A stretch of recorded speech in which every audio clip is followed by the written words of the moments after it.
KD shot 2 for 27 last night. And 2 for 27? Huh? No, 10 for 27. 10 2 for like 13 from 3 or something. No, yeah, 2 for 12 from 3. So he wet the bed. His brain is broken, guys. I'm sorry. It happens. I mean, because you took very long to set up. Anyways. Oh, hell, the mighty survivor of hell. Clap down from heaven to sail. Holy water that I scoop from the well. Fought tooth and a nail just to prevail. Monster ruthless as I move through the field. Feeling worried in a hurry like a 2-minute drill. To make a couple mil off a lucrative deal. Selling train of thought, name an artist who could derail. You never see it like a nigga hula hooping in jail. I got a friend smart as fuck, but he's... What is good, everybody? Welcome back to the 2-Minute Drill Podcast. My name is Jacob. This is my amazing co-host Cyrus. As you all may know, we are in the midst of the NBA playoffs, and shit is really getting juicy right now. Super excited. I think this is episode 9, if I'm not mistaken. So, yeah, before we get into this, Cyrus, talk to me, brother. How we feeling? You excited? Dude, tell me what we doing right now. The Knicks just tied the series. Yeah, we did. Albeit without Butler on the opposition. Mm-hmm. The Lakers are firing on all cylinders. Absolutely. I'm loving these playoffs so far. It's a good day to be a basketball fan, for sure. Good day. Yeah, so honestly, there's not much else to talk about besides sports. Besides basketball. The NBA playoffs. Yeah. Obviously, some of you may have heard about Jackson Mahomes going to jail or whatnot, and that could be a topic, but there's too much basketball going on to talk about the nonsense in sports. So we're just going to get right into it, and to start off with the most interesting and most hyped up playoff series, that being the Los Angeles Lakers versus the Golden State Warriors. And we've already seen Game 1, and the Lakers have taken the 1-0 lead. So what's your opinion on the start of the series and moving forward? What does it look like for you? Okay, so it's been years since we last seen LeBron James battle Stephen Curry 5 in years. An even playing field. Yeah. I'm not talking about with Kevin Durant on the floor. It's 2016. So 7 years, yep. Yeah, it's been 7 years, and LeBron James picked up where he left off. He has now won 4 straight games against Stephen Curry in these playoffs without Durant, okay? Yeah. And they did it in such a balanced way. The Lakers are just a much better basketball team than the Golden State Warriors, in my opinion. Mm-hmm. They've won 4 out of 5 games this season, regular season, including playoffs. They're way deeper. I'm talking about this new Lakers roster, okay? Yeah. They have guys that go 10 deep, okay? They're balanced. They have some shooters. They have some dominant interior guys. They have some 3-and-D guys. And it showed just in Game 1. I'm looking at the stats. So the Warriors made 15 more threes than the Lakers in this game. And they still lost. And in fact, in franchise history, the Warriors were 13-0 when they make 15 more threes than their opponent. Oh, wow. So their bread and butter is make more threes and you're going to win this game, and it didn't work out this time around.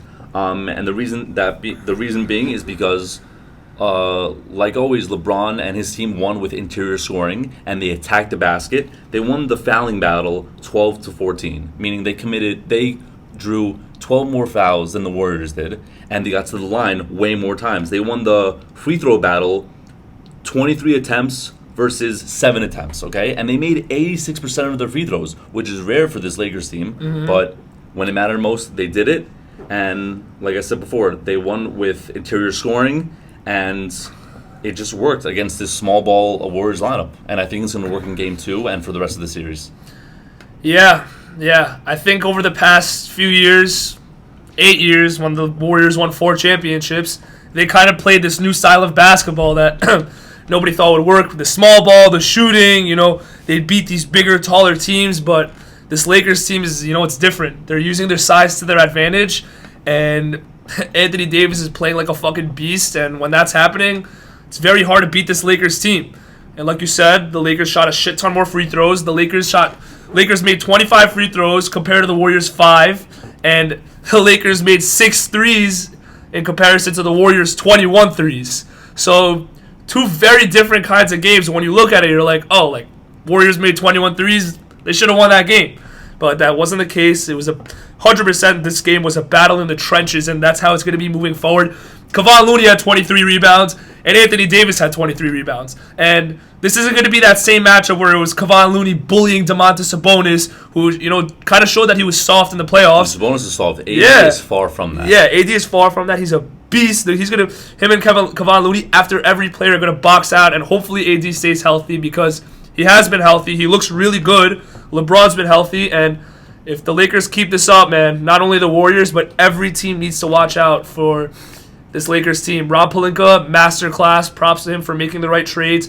Really, I said it again and again, to look at the beginning of the season, to see this team go 2-10 and have all the doubt in the world. And then, to start off the season, 2-10. You know, everyone thinks they suck. They got rid of Westbrook, and now they're in a position in the second round to potentially beat the defending champions en route to winning LeBron's 5th ring. It's becoming more and more likely as the days go on. But before we get into LeBron, Davis, bro. Anthony Davis in these playoffs so far, 22 points a game, 15 rebounds a game, 4.3 blocks a game, and 1.1 steals a game. Those are monster numbers. I know the points aren't as high as you'd expect because he had a couple off games, but Anthony Davis has been playing like the best basketball player for the Lakers. He's playing like Shaq. He's really playing like modern-day Shaq, and he needs to play like that for the Lakers to go far because LeBron isn't the same LeBron from 2018 putting up 35, 10, and 10 in the playoffs. He's the Robin now, and it's so weird seeing LeBron as the Robin, but that's how it needs to be if the Lakers want to go all the way. Yeah, when the Lakers first acquired Davis, the whole point of that acquisition was so that LeBron could hand that number one option on the team title to Davis. He said it himself. Yeah, it's supposed to be Davis's team, but it's years too late. But after years of LeBron leading the team in leadership, scoring, and everything else, Davis has finally become the best player on that team.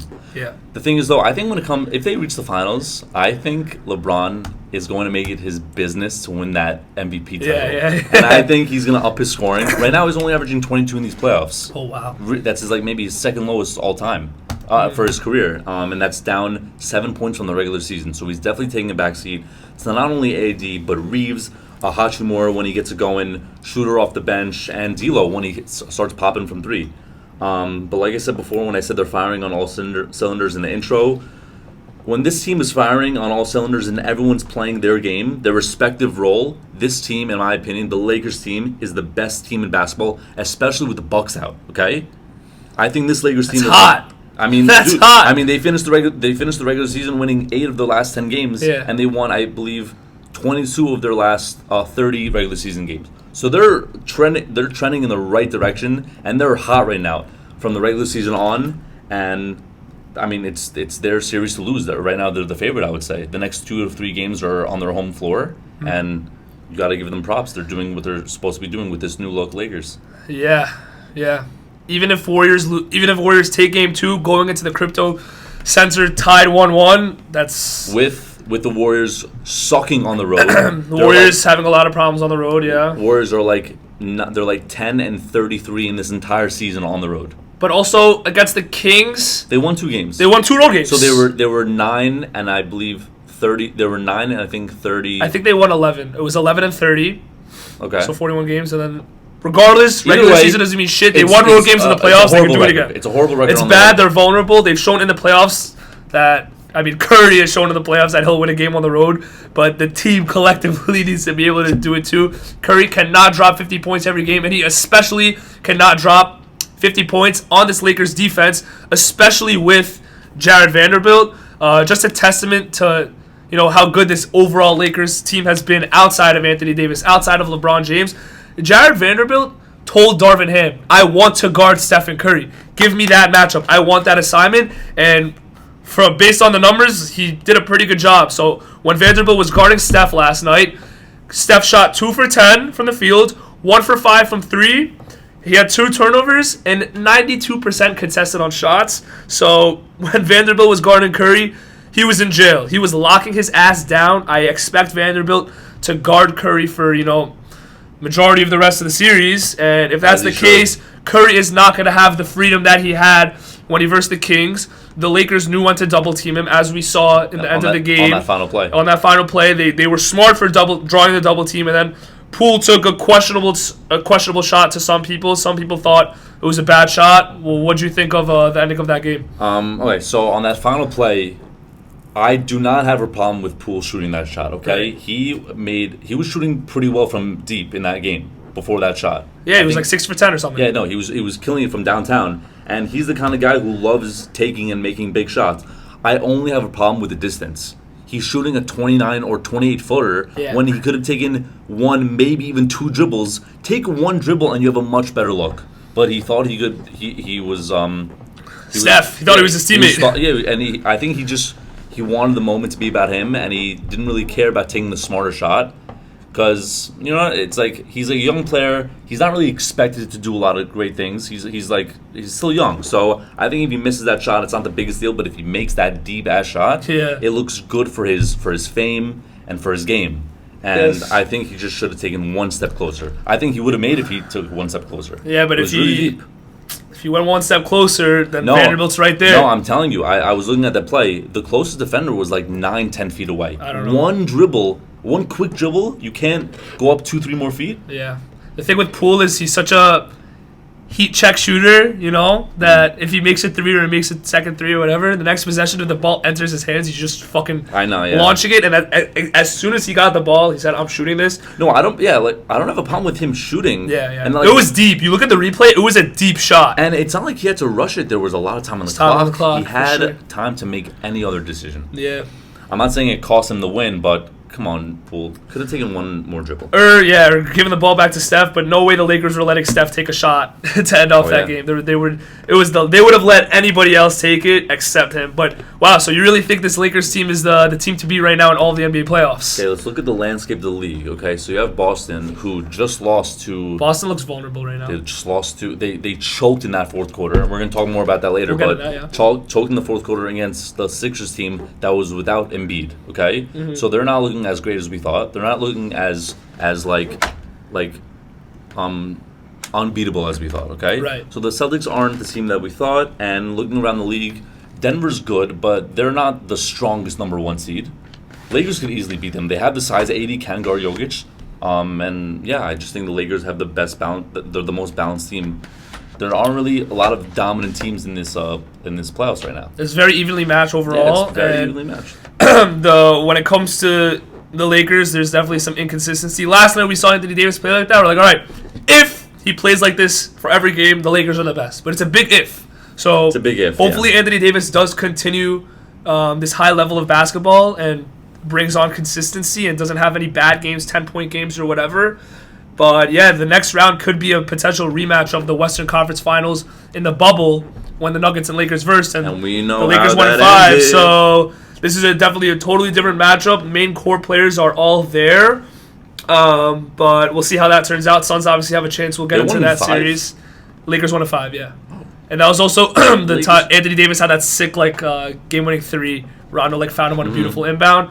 But I think it's just amazing seeing how you mentioned, Braun and Curry have been going back and forth their whole career, and to get another chapter in that story, when it was the Warriors and the Cavs every year, and we knew that would be the matchup, but we knew the Warriors were going to win when they had Durant. We were so sick of it, and now that we had the opportunity to be able to watch that again, and for potentially and most likely the last time, we're not taking it for granted. And listen, obviously we would want it to be on the grandest stage, which is the finals. Yeah. But listen, this is the second round, and these teams are both healthy. This is still a very good series and matchup. In my eyes, this is the NBA Finals. I'm watching this like it's the finals.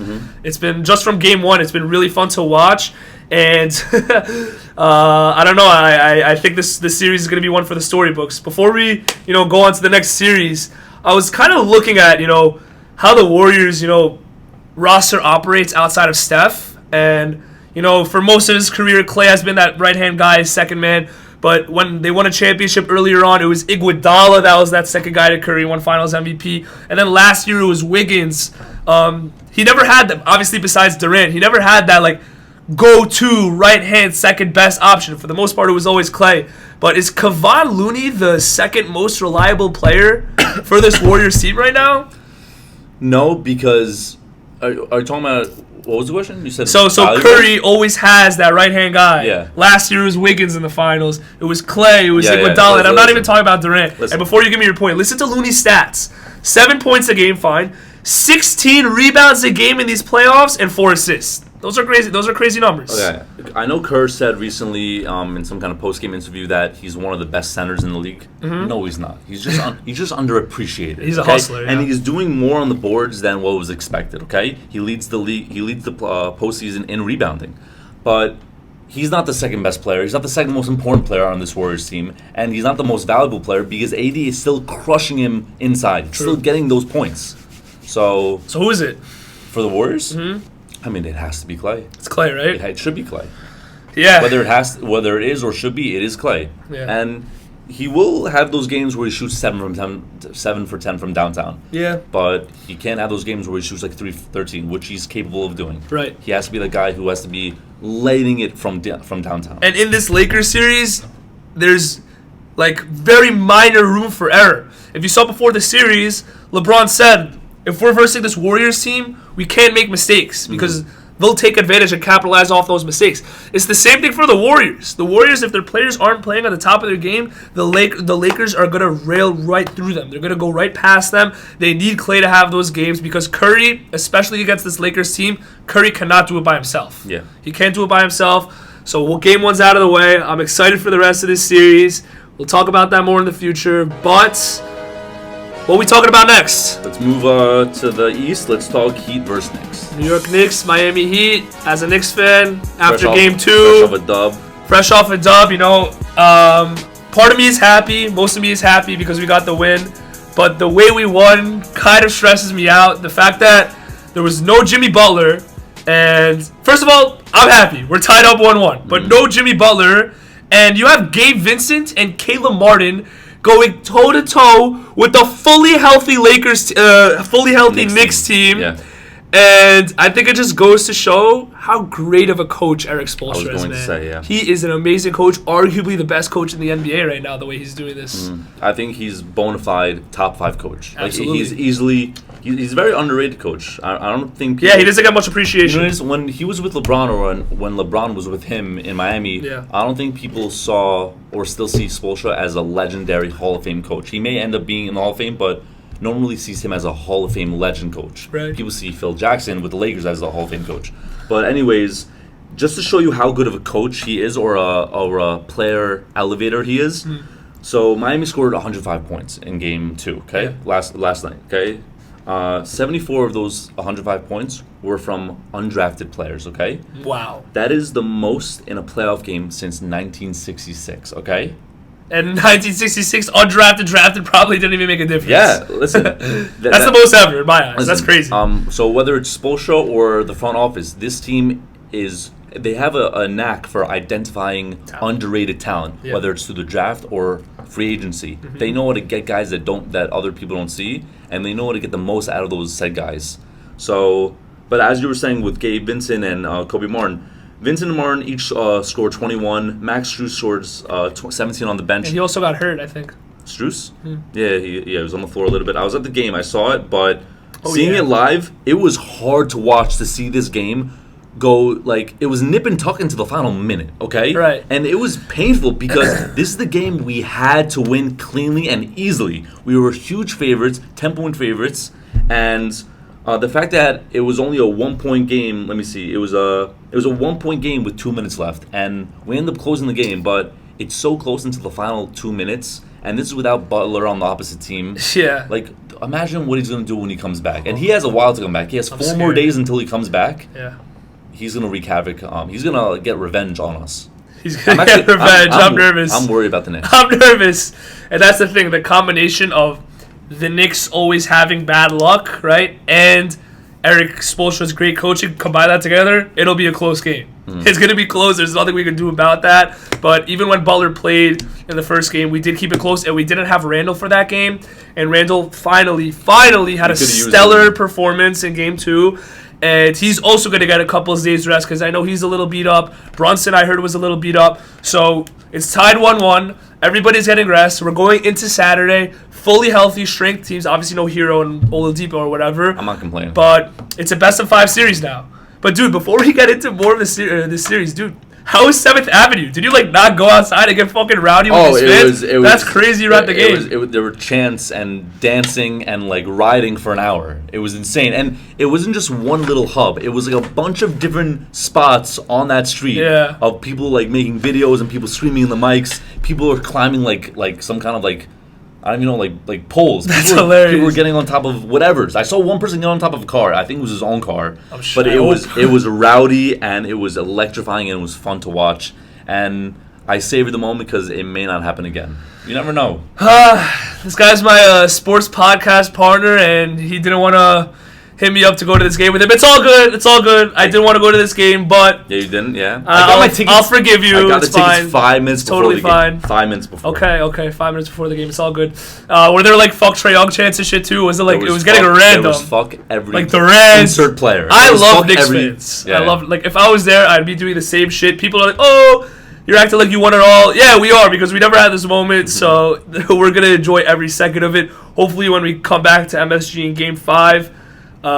Same result, and maybe we could even close it out. But dude, the Knicks, bro, finally, for the first time in a while, I've seen this. Julius Randle, R.J. Barrett, Jalen Brunson, they're 3 best players who've been called the mid-3 ever since they signed Brunson. They all balled out. Actually, a great name. It is, but now they're the big 3. They're not mid. They're not. They're mid to big. Yeah. They're right in the middle. They're trending up, though. Yeah. All 3 of them combined for 79 points. Julius Randle had an efficient game. This was hands down his best playoff performance with the Knicks.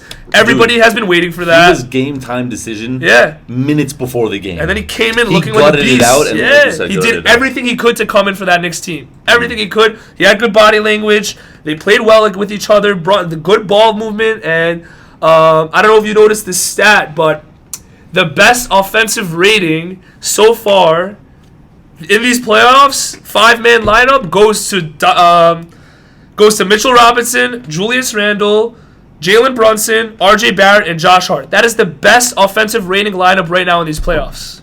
That's chemistry. Who would have thought? That's chemistry and coaching right there. No, that's not star talent. That's just good coaching, and people love playing with each other. Yeah. Listen, when all those players are having good games, because you can't forget about Josh Hart. He almost had a triple-double last night. When all those players are playing at their best, it is very difficult to beat this team. Obviously, last night, they've had their struggles, but they sort of figured it out as the game was going on. The heat got cold. And although I'm a little bit worried, because we didn't win that game with ease, it's, we're versing a tough coach team.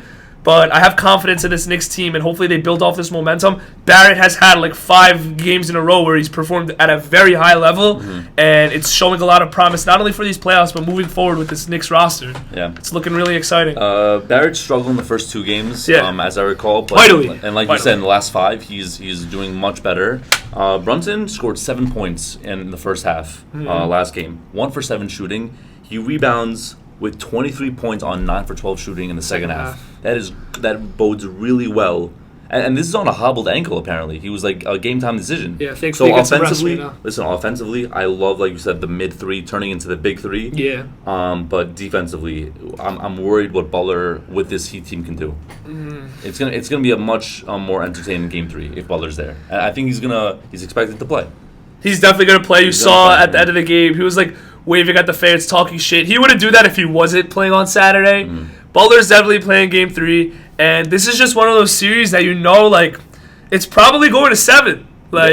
These are one of those series, gritty, the 90s, gonna go back and forth, battle in the trenches, and I'm praying that we get, hopefully we went earlier than that, but a Game 7 in the Garden, Knicks versus Heat. The fucking stadium is going to explode, bro. Yeah. I don't even know what words I can put to describe what the atmosphere is going to be like if this series goes to 7. Minimum ticket is like $500. Yeah, let's start saving up. We're going to start a GoFundMe. We'll drop the link in the description if you want to donate so me and Cyrus great idea, can go to Game 7 hook us up because we would love to do this that. is just so we could enhance the podcast. Yeah, we want to see this show live and then we'll bring it back to this show. There you go. Please let us know. Every penny counts. So I think, dude, Brunson, man, the Mavericks must be pissed. Oh, yeah. Watching these games, even though they have Kyrie, they wish they still had Jalen Brunson on their team. Because Brunson peaked out of nowhere. Yeah, He broke out when Luka was out with injury, and that was in the playoffs. Yeah, the end of the season, he didn't show that in the regular season. The Knicks made an investment, and obviously there was the ties. This is one of the very few investments that the Knicks have ever made in the past 20 years. Their best free agency signing. The Knicks right now have things that they didn't have in the past, and it's the reason to their success. They made a good free agency signing. They got good draft players with Quickly, with Barrett, with Mitch Robinson, and they're meshing. They have good chemistry. Tibbs is the perfect coach behind all of this, and I can't be so confident because we're versing Jimmy Butler in the Miami Heat, but it's tied 1-1 right now, and we're going back to Miami. The rest of this series is going to be a thriller, so I can't fucking wait. A lot more basketball in this series left. Yeah, and props to Josh Hart. We would not be here if we didn't trade for Josh Hart. He's a fucking legend. Thanks, Joshy. Thank you, Josh. All right, let's keep it in the East. Let's go to the other matchup in the conference. This is Sixers versus Celtics, okay? Yep, they're playing right now as we speak. Game 2 is right now. It's so almost 9 o'clock. Yeah, they are. As you guys know, we're recording this on a Wednesday night, and when this is released, Game 2 will be completed. But we were talking about strictly Game 1. Right now, Sixers are up 1-0, and James Harden dropped 45 points in a very vintage Houston Harden way. So he took it back to Houston. It's about damn time. Later. About damn time. Playoff career high, too. I just checked the live score. The Celtics are up 10. What is it right now? They're up 10, 32-42. Okay. All right, but let's keep it still the first half. Let's just talk Far from over. Let's talk about Game 1. Like you said, 45 points. This was the game the Celtics had to win, okay? You're in your home floor. The MVP, Joel Embiid, is out, okay? He was just announced MVP, and he's out for this game. And you light it up in the first quarter. The Celtics score 38 points in that first quarter. They allowed 31, but they're still killing it on the offensive end in the first quarter. Jason Tatum had 23 points in that first half, okay? Jaylen Brown's also hitting it. He had 8 for 10 shooting for the game, but then you go down to the fourth quarter, the most important quarter, and Jason Tatum doesn't score a single point for the final 11 minutes of this game. And his buddy, the second guy in this duo, Brown, scores no points in the final 6 minutes, okay? So your two best guys don't score for either half of the quarter or for the entire quarter, depending on which guy you're talking about. And yeah, this was you needed just a few more points to exploit a shorthanded Sixers team, and they wet the bed. Yeah, and now Embiid's gonna come back, and Celtics could be in trouble. Yeah, man. Listen, these big time players for the Celtics, there are some times where they don't live up to the moment. Brown only shot 10 times that game. Tatum was nowhere to be found in the fourth quarter. He was efficient, but it was not enough shooting. The volume wasn't there. You're Jaylen Brown. You're the second best player on a championship contender. You're shooting 20 times. Shot half of that. And Tatum is seen as one of the best players in the NBA and steps up in the big moment, and he usually does. Where was he? He needs the ball. He needs to demand the ball to be in his hands. Marcus Smart should not be having the ball fucking with 2 minutes left. You're up by 1. You have a chance to seal the deal. And then James Harden on the other end is guarded by fucking Al Horford. ISO. Money. You shouldn't even be in that position where the Sixers have a chance to take the lead. That's where it ended up. In my opinion, the Celtics team is very talented. But the thing that is holding them back is their coaching. I'm not trying to bash on Joe Mazzulla. I'm sure he's a great coach. He finished top 3 in Coach of the Year, if I'm not mistaken, and the Celtics are a top 2 seed. But last year when they had Ime Udoka, they seemed a lot more assertive on offense. They had they obviously have that same chemistry, but Udoka took them all the way to the finals. And I feel like with Joe Mazzulla, it sometimes just looks like he has no idea what he's doing out there with those play calls, and he just doesn't coach the way Udoka did in the past for the Celtics. I mean, that's what Marcus Smart literally said. He said it himself? He said that most of the offense is just random. It's not good. Yeah, it's not good. You're in the playoffs. There's no organization. There's no actual play calling. Right. It's just guys do whatever you want, and I don't really know what I'm doing. It's my first time with a pen and paper in my hands. Yeah. And you guys just do it, and it reared its ugly head in that fourth quarter. They didn't know what to do. They didn't give the ball in their superstars' hands. And Joe Mazzulla could have called plays for that, and it just never happened. Maybe that'll change tonight, but now that you say that, I think it's funny that on both ends, both head coaches kind of have a little bit of question marks. We said Joe Mazzulla is failing to make the right plays for his team, and people say in the past Doc Rivers just doesn't know how to adjust when it comes to the playoffs, as he's blown multiple 3-1 leads as the head coach of multiple teams. And he failed to take the Sixers team, to the conference finals the few years he's been coaching them.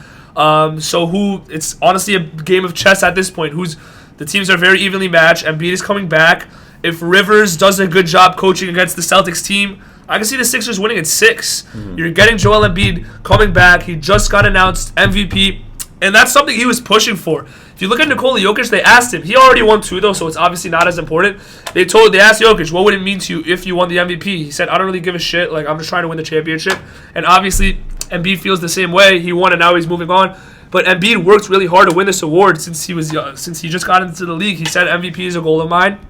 He got it. He started to become healthy and hungry now to win it all. And I think the Celtics, especially after tonight, you said they're up 10, but they could be in a lot of trouble. The Celtics could be in a lot of trouble. I think especially after seeing James Harden perform like that, dropping 45, stepping up when Embiid was out. I don't expect Harden to have more games like that moving forward. It would be nice if he could. It would be nice, but even then, if he showed he could do that, if James Harden could put up 25, 30 a game, 10 assists a game, and compliment Embiid the way he's been doing all season long, this team is hard to beat. They have Maxey, they have Harris, D'Anthony Melton all of a sudden is making plays for them. They're not as deep, they're not very deep, but at the top they have really good players, and when it comes to the playoffs, depth isn't as important, and Joel Embiid and James Harden playing at a high level would make the finals and potentially could win the finals. With this, listen, there are many players or teams where we could say, as long as they're healthy, this team is the team to beat, and they are going to win their respective series. Injuries are a part of it. I know this playoff especially, there are a lot of injuries. Yeah. With CP3 just got hurt, and he's going to be out for a little bit, and we're going to talk more about that. But Embiid, I know you said he's going to come back for Game 2, but I don't. He's playing, but I from what I saw, he's not fully healthy. He's definitely not 100%. Do you think at any point throughout these playoffs will he be 100%, or do you think that knee is going to hold him? They said that knee injury was a 4 to 6 week injury. Right, and they probably put some shots in him or something. Hearing that alone, and this is the playoffs, so you're playing every other game, and he's a center. He's a big body center. He's not healthy, and his knees are probably shattered. And I think and listen, I think he's a candidate for re-injury, and I sure hope not. I sure hope not, because I want them to beat the Celtics, because I despise any Boston team. But Joel, please be healthy. Please play well with this team that has Harden playing like an MVP again. If they could play like an MVP, and if he can regain his health, like you said, this team is going to win that series. Yeah, absolutely. And like you said, reaching the finals. Even. Yeah, they can. Yeah. They can. Whether they versus the Heat or the Knicks, the Sixers would obviously be favorites. And, they essentially have Harden won MVP. He's playing like that MVP player. They essentially have 2 MVPs on their team. But something that doesn't help Embiid's case, as you guys probably know, players that win MVP in the regular season, it's not very likely that they win the NBA championship. So just to name a couple players, so it's happened to 13 players in the NBA, and most recently it was LeBron James, if I'm not mistaken. No. Most recently it was actually Curry. He was the last player to win championship and MVP in the same season. And players that have done it besides Steph Curry, LeBron James, Larry Bird, Michael Jordan, fucking Bill Russell, Kareem Abdul-Jabbar. Like, you're not seeing so many modern-day players, and all these players I'm naming are basically top 10 Tim Duncan, top 10 basketball players of all time. So it's very hard to accomplish that feat of winning a championship and winning the MVP in the same season. So history is definitely not on Embiid's side when it comes to winning it all, but I think it's definitely still a possibility the way the Sixers and Embiid have been playing. Yeah, I mean, they're 2 series away from winning the finals, and as long as Embiid's healthy, they'll have a puncher's chance to reach said finals. Yeah, I think just their main challenge is the Sixers are yet to make the conference finals, and this is their perfect opportunity, because if they don't make the conference finals, things are going to start falling apart. They either don't have the firepower, the star talent, or Embiid's hurt. But a series and a half into these playoffs, they have both. They have the health. I mean, Embiid's back, so they somewhat have the health back, and they have the star talents. This is their best chance to win in probably Embiid's entire career. Yeah, for sure. Hopefully he plays at least 90%, because if Embiid was playing 100%, we'd have more confidence. But he's on the floor. If he's healthy enough to be on the floor, he'll get criticized for bad play. Mm-hmm. So hopefully Joel Embiid balls out. And I'm not rooting for the Sixers, but I did say before the playoffs started that the Sixers would make the conference finals, and it's still looking that way. I don't even think this series goes to 7, but we'll see. I hope you're right. I want the Sixers there. Yeah. Before we go into the final series, I just want to say a weird stat. This is bizarre. PJ Tucker played 37 minutes last night. Okay, he didn't release the ball at all. He never shot of any kind. He didn't shoot a field goal. He didn't shoot a free throw in 37 minutes. That's the most minutes without either. That has to be a record. That's a record, right? It's the most in a playoff game without a single attempt of any kind. So, PJ Tucker, good for you. You made history. Yeah. You're in the history books. He's in the history books. I don't know for the right reasons, but the Sixers are like 18-6 or something when PJ Tucker scores 0 points. So, listen. If PJ Tucker just wants to do cardio and run back and forth on the court, if it helps the Sixers win, PJ Tucker, continue to do nothing. Please. But listen, he sets screens, he gets rebounds, he makes plays for this team. Doc Rivers wouldn't be playing him for 37 minutes if he wasn't going to make a positive impact on the court. So Tucker's always huge when he's on a playoff team, even if he won't even release the ball, which is absolutely hilarious. To wrap things up, boys and girls, we talk about every series except one. The Denver Nuggets and the Phoenix Suns, and the Denver Nuggets currently are up 2-0 surprisingly against the Suns. They took both games at home, and the Suns don't look as good as we thought. And once again, the Nuggets are just being underrated as they always are. So, how's the rest of the series looking like? All right, so the X factor going to this series, the X factor for Phoenix has always been DeAndre Ayton. Yeah, always. Because he could give this team a big four, okay? And he's good enough to be a good big three behind Booker and Durant, and if you want to go big four, behind CP3. And he hasn't reached his potential yet, okay? And the reason he's the X factor is because he's supposed to contain Nikola Jokic. But he's getting ragdolled by the Joker, okay? Yeah. He's being played with by the Joker. Jokic got 39 points last game, 16 boards and 5 assists. So Ayton is not doing what he's destined to do. And as a result, they're down 2-0 in the series.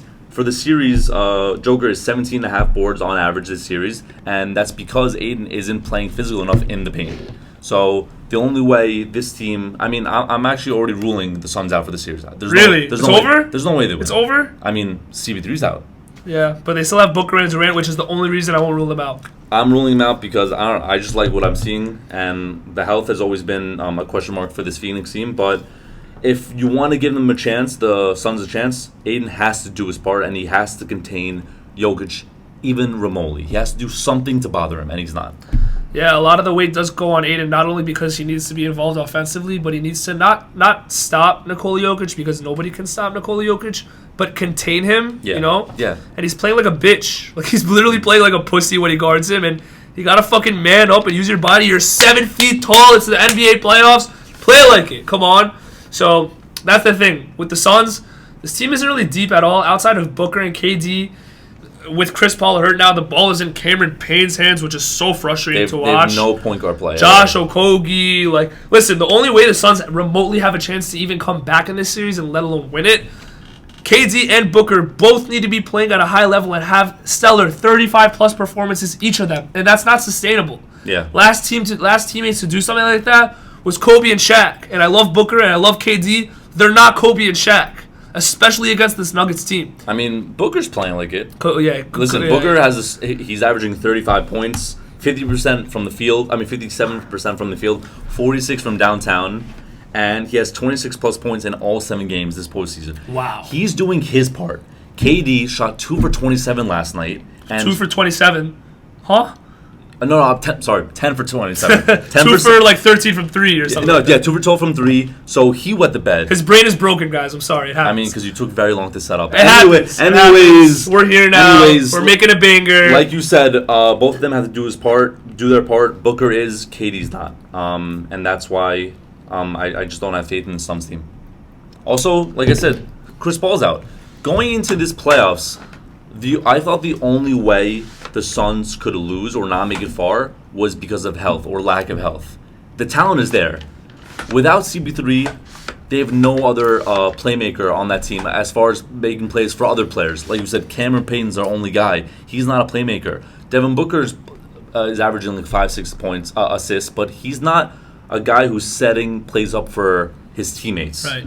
If Chris Paul's out for 2+ games, Who's going to orchestrate the offense? Nobody. I don't have any faith in this Phoenix team. Which also means probably less touches for Aiden, because Paul usually makes those plays for Aiden in the pick and rolls and whatnot. And despite the fact that they don't have playmakers, I would put my money on KD and Booker at least having 1 or 2 performances where they could do enough to beat this Nuggets team. But the issue I'm seeing is they do lack depth, but at the same time, Monty Williams does have to do a better job, man. Terrence Ross, TJ Warren, wouldn't you agree that these players should be getting at least some minutes? Fire up a couple shots, whether or not they're defensive liabilities. They can help you. They should be. They can help you score. They're very top heavy. They want to give the ball to their big three. Yeah. And they only get scoring from their starting lineup, and it's problematic. So they should be giving minutes to the bench. I guess Monty Williams just doesn't have faith in Warren. He doesn't have faith in them, exactly. Yeah. But he also at the same time cannot put too much faith in players like Kevin Durant. He's going to be playing 44, 45 minutes a game. He's going to get tired. It's going to take a toll on him. And the Nuggets are a very well-rounded team, outside of the big three, Michael Porter Jr., Jamal Murray. And we haven't even spoke about Jamal Murray. Obviously, he had a bad game, too. 3 for 15. But his game 1 was really fucking insane. I expect him to bounce back in game 3. Jamal Murray has shown he can go head-to-head, toe-to-toe with Devin Booker. He is a player like that. He is a playoff riser. And I love watching players have a good regular season, average regular season, and turn up when it matters most. Murray is built for that. He showed he could step up. Saw it in the bubble. Yeah, you saw it in the bubble. Let's ignore game 2 for a second. They still managed to win. And in that game, if you notice, Murray hit a big shot at the end of that game. He was struggling a lot, but game 1 has shown enough that Murray can do his thing and go forth with the best. This Nuggets team is like the Spurs, man. They're you watch them and they're kind of like boring to watch, but you're like, damn, they're really good at basketball, and they play basketball the right way. Yeah. Great coaching, Jokic orchestrating that team, shooters, KCP, Jeff Green posterizing at the age of 45 or whatever. You can't sleep on this Nuggets team, man. Even if they go next series and versus the Lakers, I wanted to say that the Lakers will win in a heartbeat. The matchup of the series is going to be AD versus Jokic. That's going to be a battle. That's those are 2 players that will not back down from each other, and it will be fun to watch. I would be down for that. But let's keep it in this series. Yeah. As I was saying about Chris Paul and this offense, the offense can't function without him. Mm-hmm. They scored 14. So Chris Paul got hurt 5 minutes left in the third quarter last game. Okay, in that fourth quarter, they score only 14 points in that fourth quarter. They started the fourth quarter 0 for 9. I know, and that's because they don't have a guy. It was very last minute. They're kind of learning on the fly. Yeah, to adjust. Now they have a couple days to actually readjust, but you need Chris Paul there. If he's not there, who's going to set up AD for easy buckets inside? And who's going to orchestrate the offense for easy three-pointers on the outside? The Suns have a lot of ground to cover, and gotta help them. Yeah, expect Booker to carry a heavy load coming into Game 3. They gotta win Game 3, because if they don't, it's over. And either way, I prefer the Suns to win because I'd love to watch KD versus Braun. And the fact that we get to see, dude, don't close. Draymond said it. Don't close the book on these players yet. KD, Curry, LeBron. They may be old, but they're still competing for a couple more championships, and they're not ready to pass the throne down to the young guys yet. So we'll see how the rest of these playoffs go. And with that being said, I think that is officially a wrap for episode number 9. We're almost at double digits for the 2-Minute Drill podcast. With the next episode, with episode number 10, we will get there. We will break a milestone. And hopefully that episode will be out probably at the end of the semifinals. And it'll be a conference. Maybe we'll have one in between depending on how it goes if they're Game 7s. But most likely we'll have some conference finals discussions. And that shit, as we all know, is going to get hella juicy. We may or may not bring some guests. From here. It gets better and better. It gets juicier and juicier, baby. The juice. Load this up. Fill this up to the top. That's what it's going to be. So 80% milk right here. This is what he drinks. It's bananas. It's mangoes. It's good, healthy stuff. Yeah. So I can have my body at peace, my mind at peace, so we can talk about the sport that we love, which is the game of basketball and football when it gets there. But for now, it'll just be basketball. Thank you guys for watching episode 9 of the 2-Minute Drill podcast. Like we say every time, drop a like, drop a comment, smash that subscribe button, tell everybody you know about this podcast, and yeah, if we're gonna get any guests, it may or may not be soon. So just drop a comment of any names that you would love to see on the show. Maybe he'll sit right here, give some hot takes. So we'll see how that goes. And with that being said, that is a wrap. Thank you guys for watching, and peace. Time I look